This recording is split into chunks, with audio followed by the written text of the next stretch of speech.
நேற்று பத்திரிகையாளர் சந்திப்புல சீமான் அண்ணன் ஒரு விஷயத்த கேட்டிருக்காரு.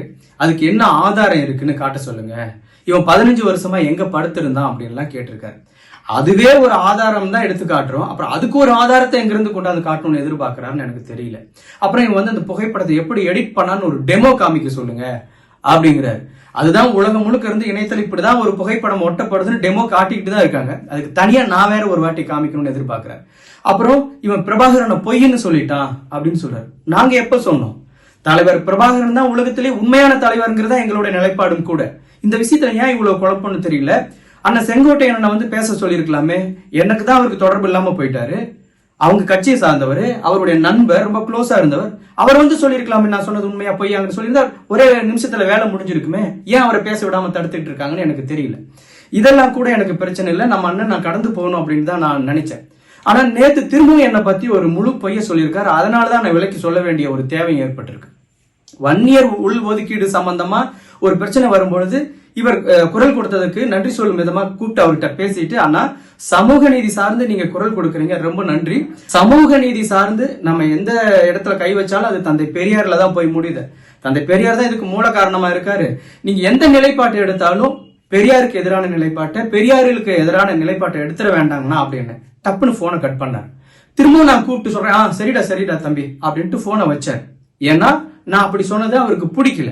ஆனா இன்னைக்கு என்ன பத்திரிகையாளர்கிட்ட சொல்லியிருக்காரு அப்படின்னா, ஆனா வன்னியர் மக்களை கைவிட்டுறாதீங்க, வன்னியர் மக்களை எப்படியாவது காப்பாத்துங்க அப்படின்னு சொன்னா, நான் சரிடா தம்பி நான் வன்னியர் மக்களை கைவிட மாட்டேன் அப்படின்னு சொன்னேன் அப்படின்னு ஒரு உண்மைக்கு மாறான ஒரு தகவலை சொல்லியிருக்காரு.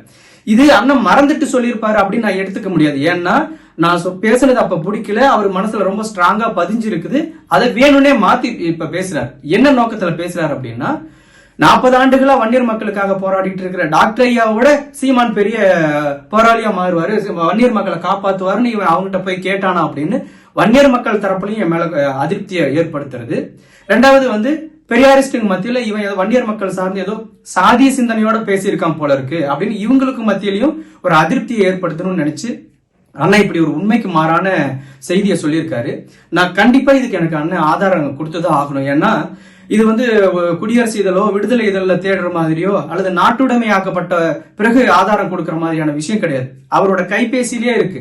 ஏன்னா அவரோட பல கைபேசி உரையாடல்களை பதிவு செய்யப்பட்டு இணையத்துல நான் கேட்டிருக்கேன். இதுவும் அவர் எல்லா கைபேசி உரையாடலையும் பதிவு பண்றாரு. தயவு செஞ்சு கொஞ்சம் பின்னாடி போய் நான் என்ன பேசணுங்கிறத எடுத்து பொது வெளியில போட்டா நான் ரொம்ப மகிழ்ச்சி அடைவேன். ஏன்னா நான் பேசுனதுக்கு உண்மைக்கு மாறா ஒரு விஷயத்த சொல்லியிருக்காரு. தயவு செஞ்சு அவர் எடுத்து அந்த ஆதாரத்தை வெளியிடணும் அப்படின்னு கேட்டுக்கிறேன். திரும்ப திரும்ப பெரியாருக்கு எதிராக பிரபாகரன் நிறுத்துறாங்க, பெரியாருக்கு எதிராக அன்னை ஆணைமுத்து அவர்களை நிறுத்துறது, இதெல்லாம் வந்து அவரோட நிலைப்பாடு. எல்லாருமே வந்து பெரியாருக்கு ஆதரவாதான். தலைவர் பிரபாகரனா இருக்கட்டும், ஐயா ஆணைமுத்து அவர்கள்ட்டும் எல்லாருமே பெரியாரிஸ்ட் தான். பெரியாரிஸ்டுகள் எல்லாமே கொண்டாந்து பெரியாருக்கு எதிராக நிறுத்துறது மூலமா என்ன வெற்றியை அடைய முடியும்னு எனக்கு தெரியல.